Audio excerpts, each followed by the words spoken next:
तो ऐसी कोई कामनाएं बची नहीं जो हमें कोई इच्छा हो, लेकिन पति तो आखिर पति होते हैं। संस्कार देखो स्त्री का। उसने माँ पार्वती जी से कहा, भगवती हमारे पतिदेव हमसे पहले मृत्यु को प्राप्त हो गए थे और जीवन में उन्होंने कोई शुभ कर्म नहीं किया, तो जब कर्म अच्छे ना हो तो इसकी गारंटी हो जाती है कि अब आपको अच्छी मुक्ति भी नहीं मिलेगी। तो किस देह को प्राप्त हो गए, कहाँ पर कैसी योनि उनको मिली है, कौन से नरकों की यातनाओं में है, माँ आप कृपा करके मेरे पति के बारे में बताइए। और यदि उनको कोई नरकों की प्राप्ति हुई है तो उनकी नरकों से मुक्ति का साधन क्या होना चाहिए। मैया पार्वती जी ने नेत्र बंद किए और माँ ने नेत्र खोल करके कह दिया, चंचुले से कहा, देवी आपके पतिदेव विंध्याचल पर्वत पर ब्रह्म राक्षस की योनि को प्राप्त हो गए। पाप का परिणाम है। जब ब्राह्मण खूब पाप कर्म करें तो उनको प्रेत बनना पड़ता। प्रेत में भी कौन से प्रेत? ब्रह्म राक्षस वाले प्रेत। प्रेतों का बहुत बड़ा सरदार, और अनंत काल तक, हजारों वर्षों तक उनको प्रेत योनि प्राप्त होनी है। बड़ा कष्ट होता है प्रेत योनि में, खूब तकलीफ होती है, भूख लगती है, प्यास लगती है, गर्मियों में गर्मी भी लगती है, ठंडियों में ठंड भी लगती है, लेकिन अपने आप को बचा नहीं सकता इन चीजों से। ऐसा मुख बनाया जाता है प्रेत का कि खूब फल फूल उसको दिखाई देते हैं, लेकिन वो ग्रहण नहीं कर सकता कुछ। वो विचार करे कि हम पवित्र गंगा जी में स्नान कर लें, तो वो सामर्थ्य उसका नहीं है। वायु का शरीर मिलता है प्रेत को, वायु भी आकृति में रहता है, और वो हम लोगों के पास क्यों आता है?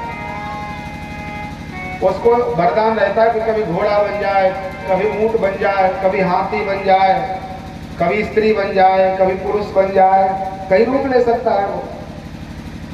तो हमारे लिए वो परेशान क्यों करता है, क्यों आता है हमारे घर स्वप्न आदि में? वो विचार करता है हमारे पूर्वज किसी कारणवश यदि इस प्रकार के योनि को प्राप्त हो जाए तो वो हमारे लिए पीड़ा प्रदान करते हैं, पुराणों में लिखा है। और उस पीड़ा का परिणाम हमारे लिए लक्षणों से पता चलता है। कुछ कुछ ऐसे लक्षण हैं जिस लक्षणों के कारण हम समझ सकते हैं कि हमारे पूर्वज इस योनि को प्राप्त हो गए। पुराणों में लिखा है कि यदि आपके घर में आग लग जाए, आपकी फसल में आग लग जाए, आपके घर में किसी युवान व्यक्ति की मृत्यु हो जाए, आपके यहाँ वंश वृद्धि ना हो रही हो, आपके घर में कोई जघन्य रोग हो जाए जो मिटने वाला नहीं है, आपके घर में खूब लड़ाई झगड़ा होती हो, पति पत्नी रात दिन लड़ते हो, भाई भाई में कोई विद्रोह हो, इस प्रकार के यदि लक्षण आपके घर में हैं तो आज पक्का मान लो आप कि आपके पितर संतुष्ट नहीं है।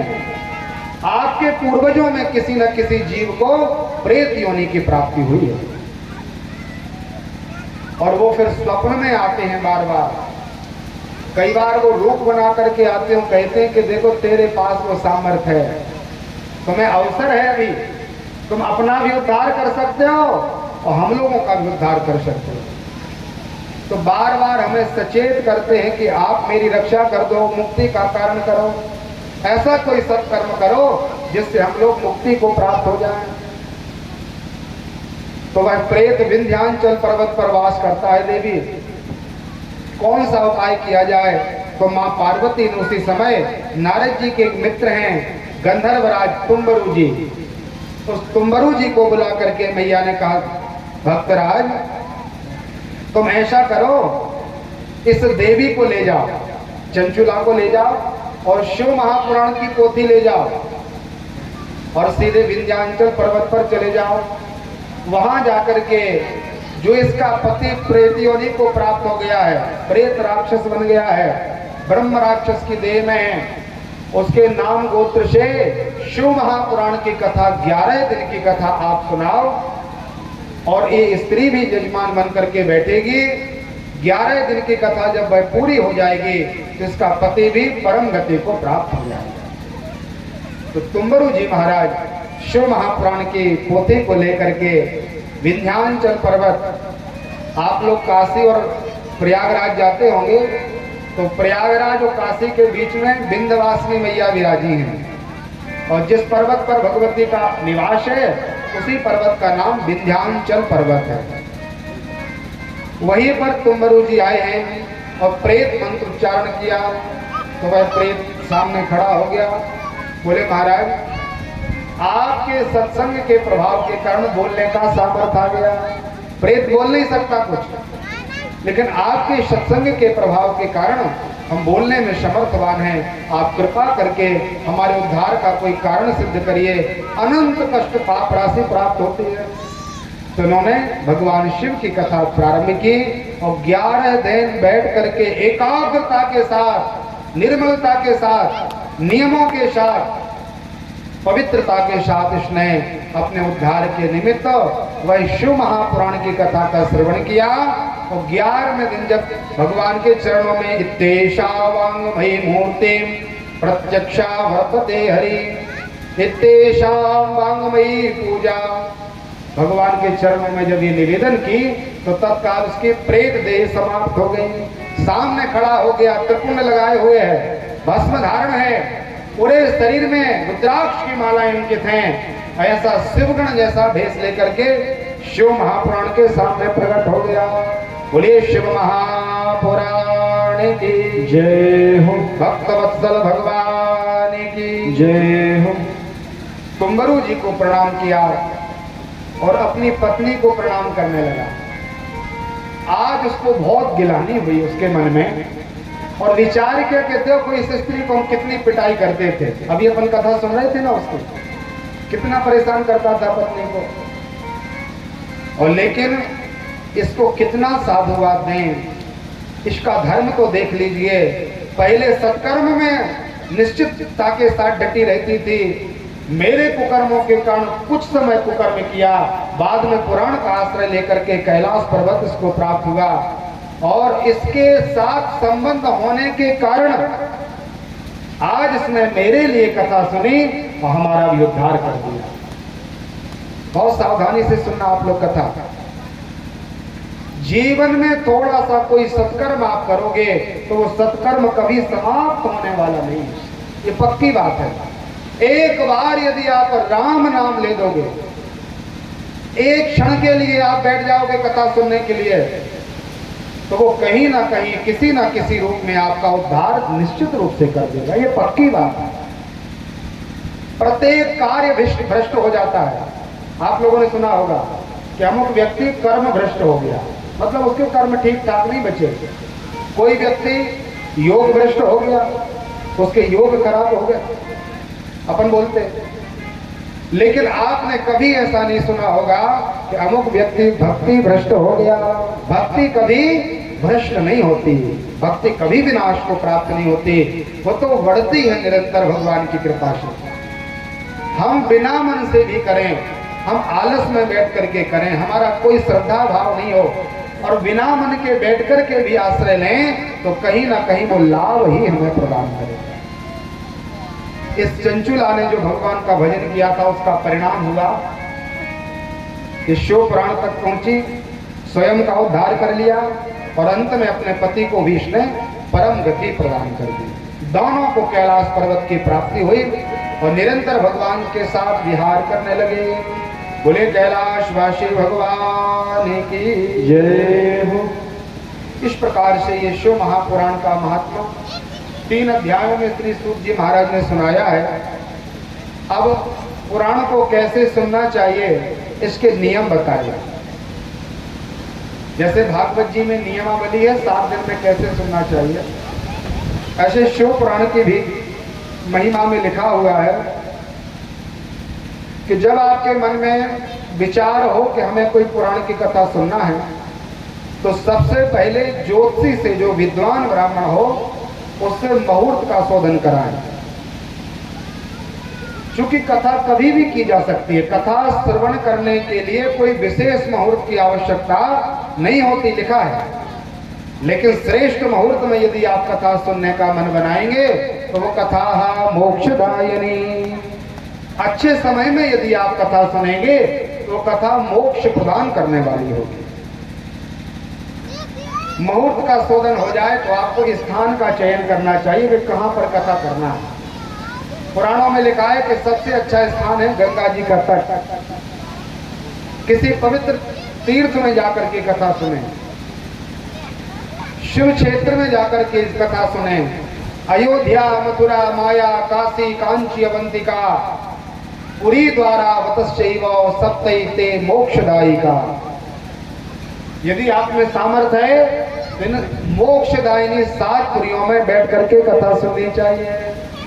अयोध्या जी में, मथुरा जी में, वाराणसी में, हरिद्वार में, कांचीपुरी में, द्वारावती, द्वारिका नगरी में, ऐसे पवित्र तीर्थ में कथा सुने। लिखा यदि वहां जाने में आप सामर्थ्यवान नहीं है तो आप अपने ही गांव के मंदिर में कथा श्रवण कर लेंगे। जैसे आप लोग सुन रहे हो, एक तरफ भगवान राम जी, दूसरी तरफ भोले बाबा, पवित्र भगवान का यह निवास। और लिखा गाय के गोबर से लीप करके भूमि का शोधन कर दें।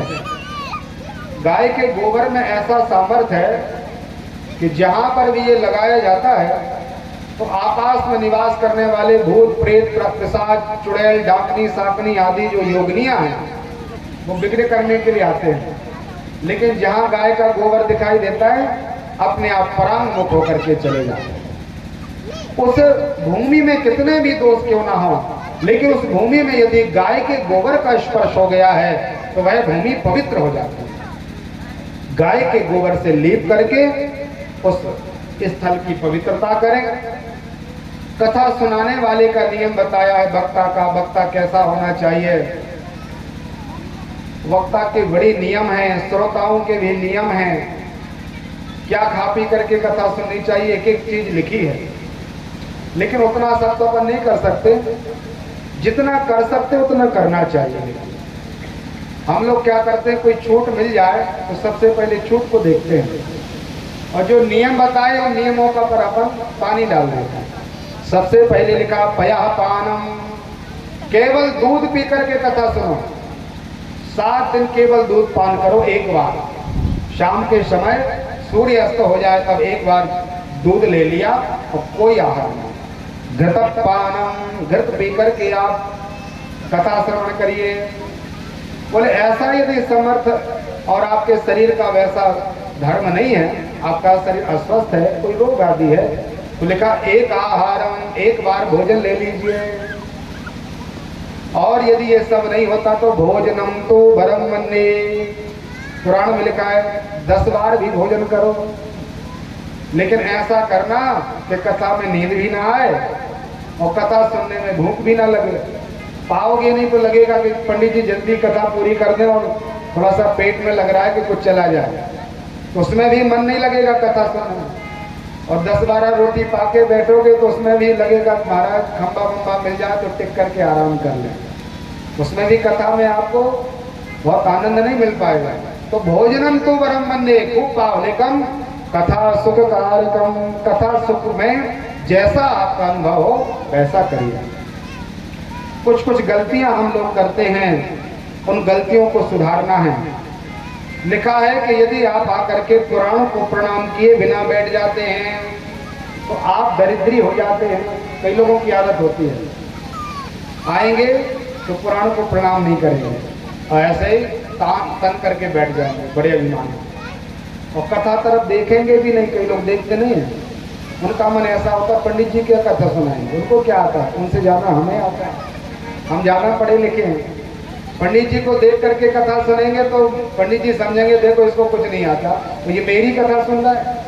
तो वो क्या करते, कई लोग नीचे देखते हैं या इधर उधर देखते हैं, व्यास तरफ नहीं देखते कई लोग। तो लिखा ऐसे व्यक्तियों को दोष लगता है, दरिद्री हो जाते हैं। आकर के पहले पुराण को प्रणाम करें, क्योंकि पुराण यहाँ पर ये जो पोथी रखी है पोथी नहीं है, ये कागज के पन्ने नहीं है। आप समझो कि ऐसे ये पुस्तक विराजी है। लिखा है साक्षात भगवान शिव का वास शिव महापुराण में निरंतर रहता है। शिव जी के दर्शन में जो लाभ आपको प्राप्त होगा वही लाभ भगवान शिव पुराण के दर्शन से प्राप्त हो जाता है। आकर के पहले पुराण को प्रणाम करें और फिर भाव से कथा श्रवण करें। बीच में उठ करके जाने वाले को पुत्र और पत्नी के वियोग का दुख सहन करना पड़ता है। या तो कथा में मत आइए, कोई ऐसा प्रेशर नहीं है। तो यदि एक बार आ गए तो ये मैं नहीं बोल रहा, पुराण में लिखा है कि उठ कर के नहीं जाना चाहिए, उसमें दोष लगता है, नियम है। जैसे किसी छोटी सी सभा में आप चले जाओ, एक उदाहरण, नेता वेता की कोई सभा हो और वहां जाओ, बड़े बड़े लोग बैठे हो, आपका कोई बहुत महिमा नहीं है, छोटा सा आपका कोई पद है, बड़ा पदाधिकारी बैठा है, तो कर्मचारी उठ करके चला जाए, ऐसा हो सकता है? यदि हो जाता है तो फिर दूसरे दिन इस्तीफा भी आ जाता है तत्काल। तो जब छोटे सी लोकाचार में वो मर्यादा है, तो यहाँ तो साक्षात भगवान विराजे हैं। तो लिखा है या तो आप कथा में मत आइए, यदि आपको पता है कि हमें 8 घंटा बैठना है तो आप ऐसे आओ, 5:30 बजे आओ कि 6 बजे पंडित जी पूरा कर देंगे, 8 घंटे की कथा सुन के चले। बीच में उठ कर के जाने से दोष लिखा हुआ है। पगड़ी बांध करके, टोपी लगा करके या किसी दुपट्टा या गमछा आदि को सिर पर रख करके कथा सुनी जाए तो वह कथा का फल समाप्त कर देती है। एक आप लोगों को सुधार करना है थोड़ा सा। जब लगन होती है या कोई शादी वादी का कार्यक्रम होता है या आप लोग कहीं कथा में बैठते हो तो पंडित जी लोग तो नहीं रखवाते रुमाल मुमाल। अच्छा बताओ, किसी पंडित जी ने रखवाया? रखवाते हैं? महाराज खुद अपनी तौलिया लेके ये ओढ़ लो, बोलते कभी? और यदि महाराज उड़ाया ना जाए तो 4 लोग आते हैं, अरे पंडित जी आपने इसके सिर पर कुछ डाला ही नहीं। और दौड़ करके कोई आता है, या तो अपनी तौलिया डाल देता है और या फिर रूमाल डाल देता है। अब महाराज पूजा करा, अब ठीक है। तो ये कहां से सुना मुझे नहीं पता, आप लोगों को किसने बता दिया? ये हमारे पुराणों में लिखा है कि पुरुष वर्ग के लिए अपने सिर पर कोई वस्त्र नहीं होना चाहिए पूजा पाठ में। तो यदि आपके सिर पर कोई वस्त्र है और उसके साथ आप पूजन कर रहे हैं तो आपका पूजन का फल समाप्त हो जाता है। ये नहीं करना चाहिए। सुनेंगे सब लोग लेकिन मानते नहीं हैं। इसके बाद भी जो होगा वैसे ही करेंगे आप लोग। कई बार पुराणों में लिखा है कि जब आप डोल डाल जाओ, लोटा लेकर के जाओ, तब आपका सिर ढका होना चाहिए। ऐसी जगह पर सिर ढांकते नहीं और जहां नहीं ढांकना चाहिए वहां अपने सिर को ढांक लेते हैं।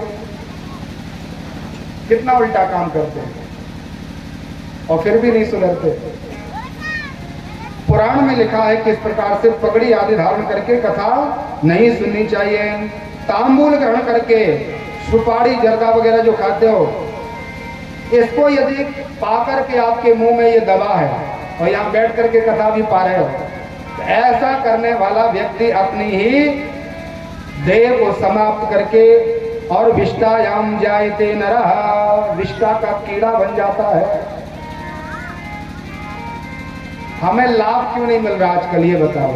पूजा पाठ तो अपन ज्यादा कर रहे हैं ना, पहले से ज्यादा कथा सुन रहे, पहले से ज्यादा भजन कर रहे, पहले से ज्यादा खूब आनंद ले रहे, प्रभात फेरी आदि निकाल रहे। तो मैं ये नहीं बोल रहा कि इसको छोड़ दो, आप करना ही चाहिए, जरूर करो, लेकिन उसको कैसे करना चाहिए ये थोड़ा सा अपन को ध्यान रखना चाहिए।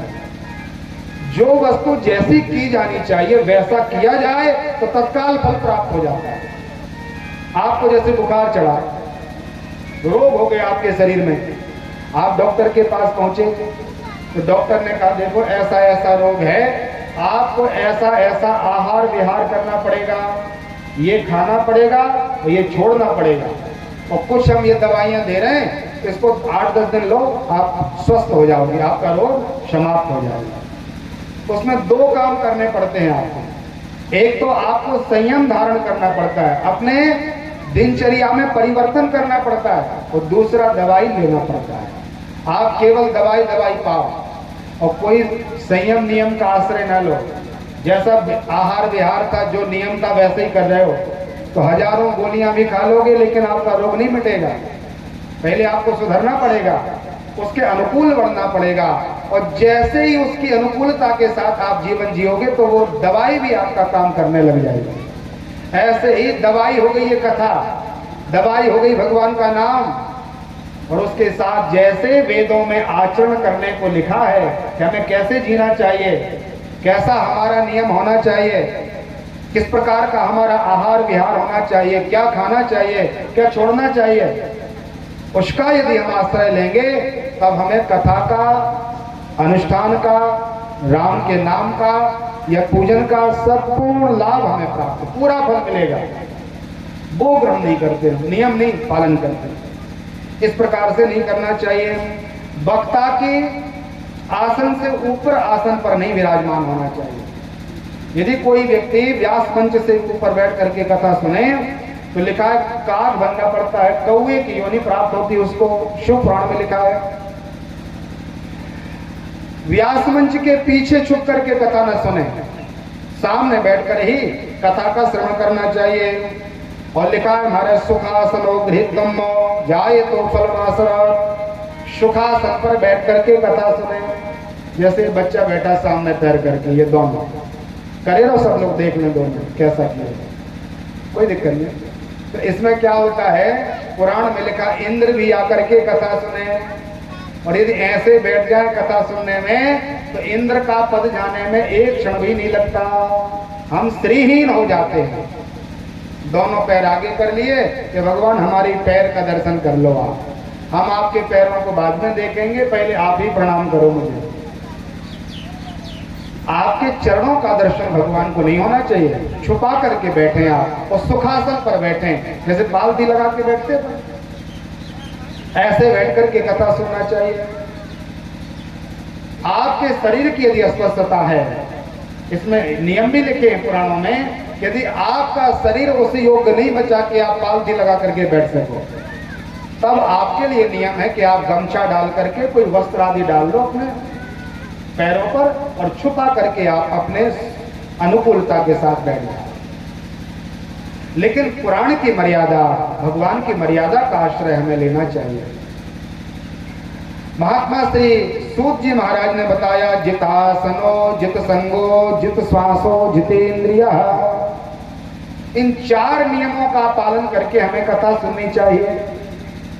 पहला है जितासनो, अपनी आसन को जीत लो।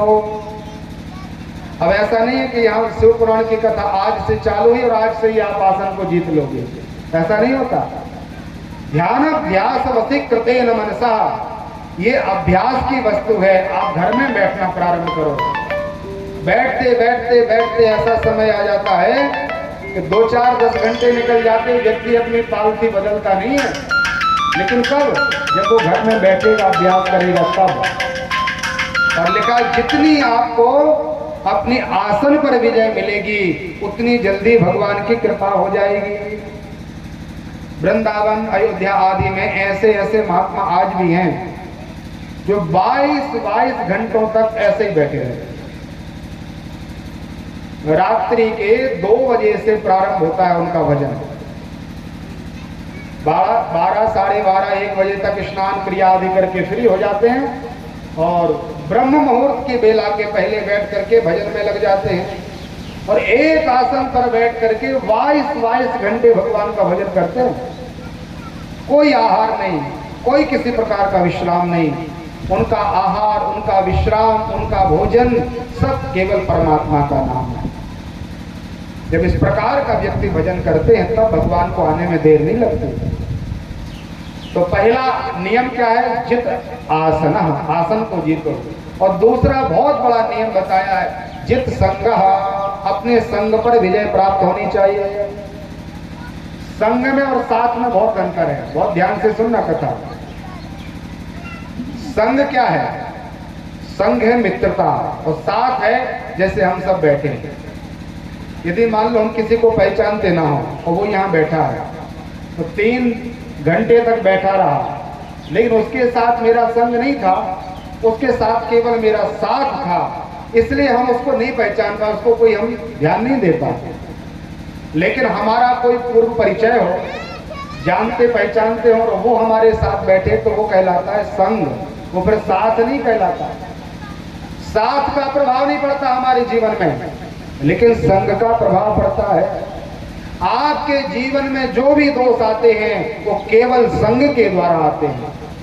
तो आपके जीवन में जितने भी शुभ कर्म, जितने भी सद्गुण आते हैं वो केवल संग के प्रभाव से, दूसरा कोई साधन नहीं। आप सत्संग करोगे तो सत्कर्म आपके अंदर प्रवेश करेंगे, और आप कुकर्म करोगे तो आपके जीवन में कुकर्म ही आएगा। और सत्कर्म का प्रभाव बहुत जल्दी नहीं हो पाता, लेकिन कुकर्म का प्रभाव जल्दी बन जाता है। उल्टे सीधे व्यक्ति से मित्रता कर लो, 2-4 दिन साथ बैठ लो, और जैसा आहार विहार उसका है, उसके आहार का प्रभाव बहुत जल्दी आपके ऊपर हो जाता है, जल्दी प्रभाव पड़ता है इसका। हमें बहुत सोच समझ करके संग करना चाहिए। किसके साथ हमें मित्रता करनी है, इसकी खूब पहले परख कर लें कि हम जैसे भजन पूजन करते क्या वो भी करता है कि नहीं। यदि नहीं करता तो हम उसके साथ मित्रता क्यों करें। और मित्रता का भी एक बहुत बड़ा सिद्धांत है, जैसे गुण आपके अंदर होंगे उसी प्रकार के मित्र के साथ आपकी मित्रता होगी। एक जैसे स्वभाव जब मिल जाएंगे तब ना मित्रता होगी। आप खूब भजन पूजन करने वाले हो और सामने वाला खूब उल्टा व्यक्ति है, सुबह उठ करके गालियों से शुरुआत करता है, तो उससे आपकी मित्रता बन पाएगी क्या? संभव नहीं है। भगवान श्री सूत जी महाराज कहते हैं कि यदि आपको अपने इस जीवन में ही मुक्ति चाहिए, हमारा अब दोबारा जन्म ना हो, हम जन्म मरण के चक्कर से मुक्त हो जाएं, इस भवाटवी में हमें भटकना न पड़े, ऐसा यदि आपका मन है तो आपको संग पर विजय प्राप्त करनी चाहिए। एक छोटा सा उदाहरण हम आपको दे रहे हैं। एक तोता था और एक डाकू के आश्रम में रहता था। घर में चोरी वोरी करने वाला कोई व्यक्ति था, तो उसने तोता को पाल रखा होगा। व्यक्ति पिंजरे में बंद करके अपने घर में रख लेते हैं। तो क्या होता था, इस डाकू के घर के सामने से जो भी व्यक्ति निकलता था तो ये कहता था, पकड़ो पकड़ो पकड़ो, आ गया, इसके पास जो भी धन हो तत्काल ले लो, छीन लो, इसको लूट लो। वही काम होता था। तो तोता का नियम है, आप जैसा सिखाओगे वैसा सीख जाते। तो कोई भी दिखाई देता तो ये पहले से आवाज लगा देता था अपने मालिक को, जल्दी से आइए, बहुत बड़े श्रीमंत व्यक्ति आए हैं और इनके शरीर में खूब धन है, जल्दी से इसको ले लो। व्यक्ति आता, एक आध दो डंडे लगाता, उसको परास्त करता और जो भी रुपया पैसा होता छीन लेता। ये व्यवहार चलता था। करते करते क्या हुआ, एक बार कोई आंधी तूफान जैसा बहुत बड़ा बवंडर आया और पिंजरे का जो फाटक रहता है, छोटा सा गेट, वो खुल गया और तोता उसमें से उड़ के चला गया। उड़ करके उड़ते उड़ते उड़ते कहाँ गया, जहाँ पर सुंदर एक आश्रम है, पवित्र क्षेत्र है, गंगा मैया का किनारा है, एक महात्मा की छोटी सी झोपड़ी बनी है और उनके ही झोपड़ी के बगल में पवित्र बिल्व वृक्ष लगा हुआ है, बेल का पेड़। वहाँ पर इसने विचार किया आराम से यहाँ पर विहार करें। तो बिल्व वृक्ष के पेड़ पर जा करके और वहाँ पर निवास करने लगे। यहाँ पर क्या देखता है वो, प्रातः काल होता है, सुबह बाद में होता है और सब लोग कहते हैं, मधुर मधुर नाम सीताराम सीताराम, मधुर मधुर नाम सीताराम सीताराम, मधुर मधुर नाम सीताराम सीताराम, मधुर मधुर नाम सीताराम सीताराम, मधुर मधुर नाम सीताराम सीताराम, मधुर मधुर नाम सीताराम सीताराम। मेरा नाम प्यारा नाम सीताराम सीताराम, प्यारा नाम प्यारा नाम सीताराम सीताराम, प्यारा नाम प्यारा नाम सीताराम सीताराम,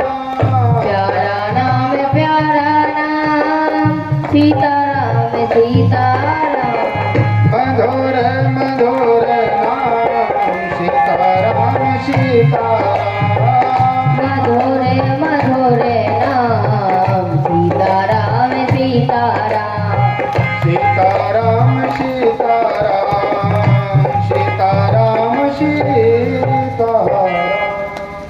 बोले राघवेंद्र सरकार की जय हो।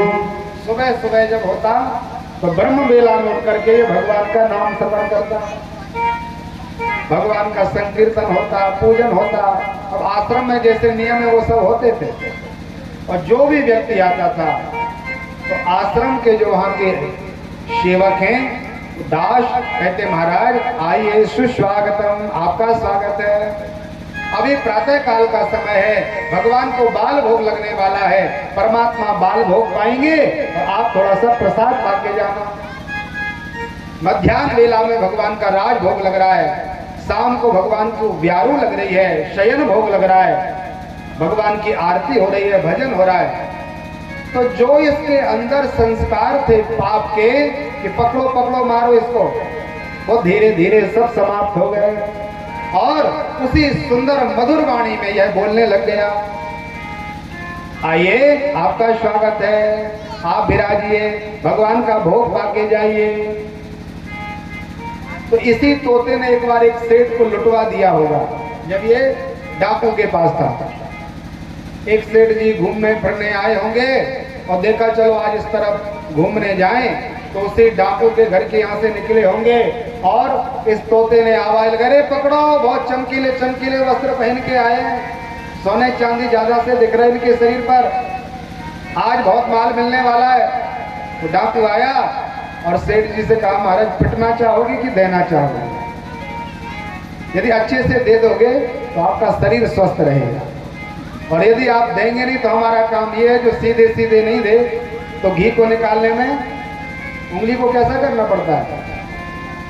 तो महाराज इन्होंने विचार किया शरीर बचा रहेगा तो फिर से कमा लेंगे, सब उतार के दे दिया, ले लो महाराज, कोई आवश्यकता नहीं इसकी। पूरा धन दौलत उसको प्रदान कर दिया और स्वयं आकर के विचार किया कि स्वप्न में भी इस रास्ते से कभी नहीं जाएंगे, भूल करके भी इस तरफ घूमने नहीं जाएंगे। वही संत, वही साधु, वही सेठ जी एक बार इस आश्रम के तरफ निकले कि चलो यहाँ पर घूमने जाएं।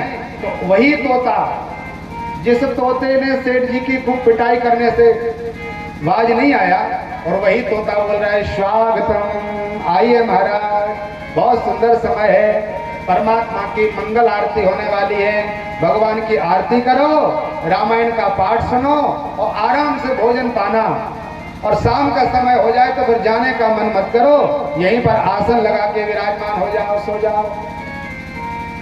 तो तोते की मधुर वाणी को सुनकर के ये हक्का बक्का सा रह गया।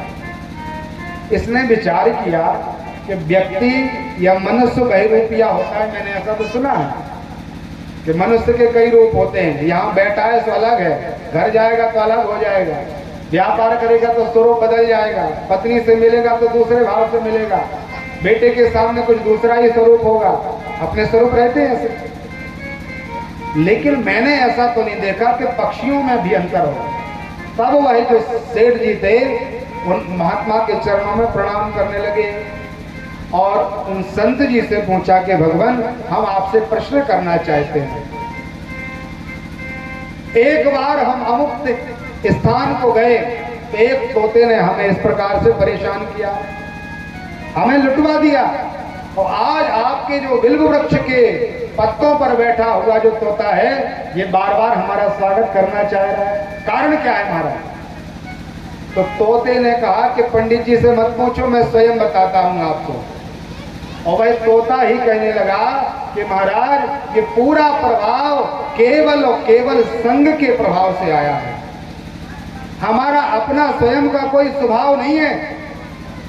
हमने दुष्ट व्यक्ति का संग किया, उस डकैत का संग किया तो हमारा स्वभाव भी आक्रामक हो गया, हिंसात्मक हो गया, हमारे अंदर कोई दया वया नहीं रहती थी, हमें तो यही लगता था कि माल मिल जाना चाहिए हमारे मालिक को। लेकिन जब मैंने देव योग से वो कुसंग का परित्याग किया तो मैं कहाँ आ गया? संत की कृपा करुणा हो गई और बिल्व वृक्ष का आश्रय प्राप्त हुआ और इस सत्संग के प्रभाव के कारण हमारी आज इस प्रकार के स्वभाव का परिवर्तन हो गया। तो मैं आपको निवेदन कर रहा हूं कि हमारे जीवन में यदि कोई पाप आते हैं तो केवल संग से, और यदि पुण्य आते हैं तो केवल संग के प्रभाव से। सत्संगति संतति कर अंता, पुण्य कुंज बिन मिलहि न संता। सत्संग के प्रभाव के कारण हमारे जीवन में तत्काल परिवर्तन हो जाता है। लेकिन कई बार व्यक्ति सत्संग के नाम पर कुकर्म करने लगे आजकल। आप लोग बुरा नहीं मानना, और यदि मानना हो तो भगवान की इच्छा है। कई बार क्या होता है, भगवान के नाम पर हम उल्टे सीधे काम करने लग जाते हैं। नाम तो रहता है सत्संग का, लेकिन वहां पर सत्संग तो कुछ नहीं होता, व्यर्थ का काम होता है। हमें बहुत सावधान रहना चाहिए। सत्संग का अर्थ समझ लें आप, सत्य का संग ही सत्संग है। और सत्य क्या है? हम आप सत्य है क्या? ये पृथ्वी सत्य है? ये प्रकृति सत्य है क्या?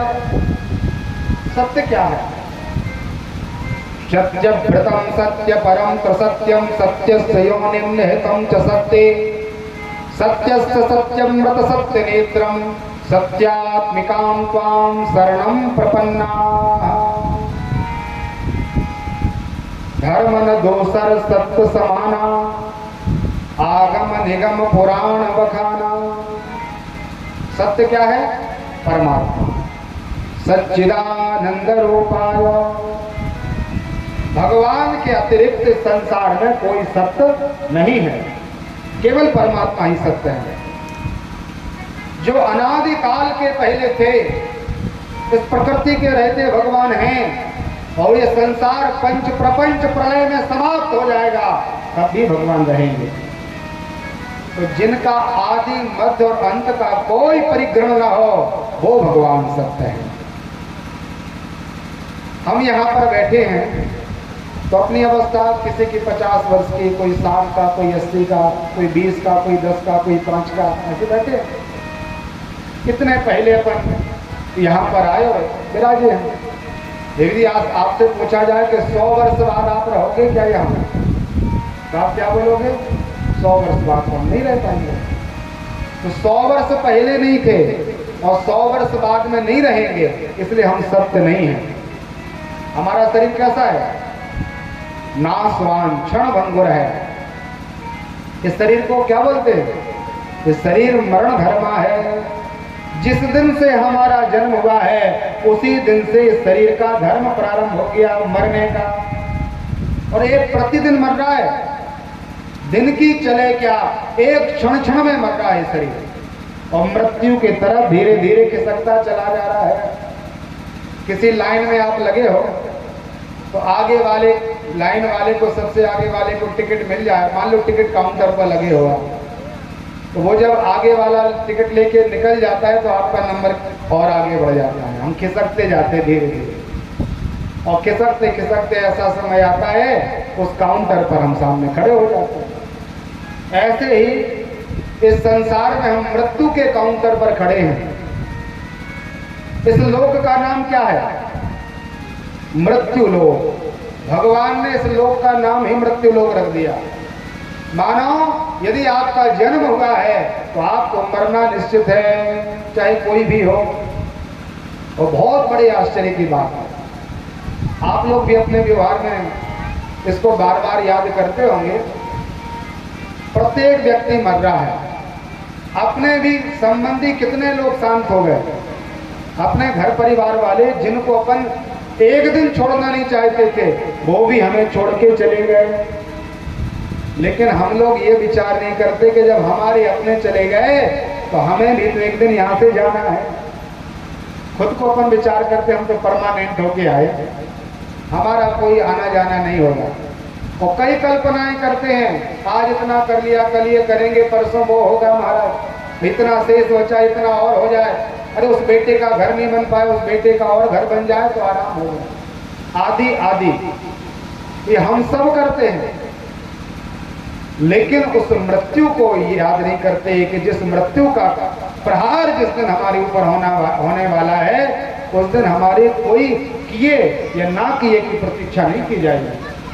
पुराणों में लिखा है आपने क्या कर लिया क्या नहीं किया, इसका इंतजार मृत्यु नहीं करती। दुखालयम जगत सर्वम, गीता में भगवान कृष्ण कहते हैं ये संसार दुखालय है, दुख ही प्रदान करने वाला है। तो मृत्यु के उस लाइन में लगे व्यक्ति का समय सबको आना है और धीरे धीरे अपन को खिसकना है। और खिसकते खिसकते महाराज मृत्यु का वर्ण हमारे लिए हो जाएगा और जैसा हमने कर्म किया है वैसा फल हमें प्राप्त होगा। तो भाई तोता महात्माओं को देख करके और उस सेठ को देख करके कहता है महाराज ये संग के कारण हमें प्राप्त हुआ, हमने महात्मा का संग किया तो संग के प्रभाव के कारण हमारे अंदर भक्ति का संचार हो गया, हम धार्मिक हो गए। इसलिए आप कथा में बैठे तो इस नियम का पालन जरूर करें। जित संगः, पहला जितासना, दूसरा जित संगा, और तीसरा नियम है महाराज जित श्वास, अपने श्वास पर विजय प्राप्त करिए। आपको मैं निवेदन कर दूं, हमें जो ये शरीर मिला है इसकी कोई आयु नहीं मिली कि इतने आयु तक अपन को रहना, इतने वर्षों तक रहेंगे। हमें श्वासों की गणना मिली है भगवान के हाथ में। किसी को 3.5 करोड़ श्वास मिल गई, किसी को 2 करोड़ मिली, किसी को 1 ही लाख मिली, किसी को 2-4 श्वास मिली, किसी को वो भी नहीं मिली, वो गर्भ में चला जाता है व्यक्ति। आप लोग देखते रहते हो ये सब। तो ये जो श्वास की गणना हमें प्राप्त हुई वही हमारी आयु है, वही हमारा धर्म है, वही हमारा सबसे बड़ा खजाना है। और आप लोग देखते हैं जो व्यर्थ के अनेक प्रकार के कुकर्म के कारण, क्रोध के कारण, उल्टे सीधे खान पीन के कारण, व्यसन के कारण अपने श्वास रूपी धन को समाप्त कर लेते हैं। आप गुस्सा करके देखो कितने जल्दी जल्दी श्वास अंदर बाहर जाएगा, और अभी आप लोग शांत बैठे, पता भी नहीं सांस चल रही कि नहीं, पता है कितनी शांति से श्वास का प्रवाह चल रहा है। क्रोध करके देख लो, आप खूब परिश्रम करके देखो, आप व्यसन करके देखिए, तो उसमें क्या है, श्वास बार बार अंदर जाएगी, बार बार बाहर जाएगी। तो जितने जल्दी जल्दी अंदर बाहर होगी उतनी संख्याएं कम हो जाएंगी। तो ऐसे व्यक्ति 30-35 वर्ष में, 50-40 वर्ष में आप लोग देखते हो वो उल्टे सीधे कर्म करने वाले व्यक्ति की लंबी आयु नहीं होती। क्यों?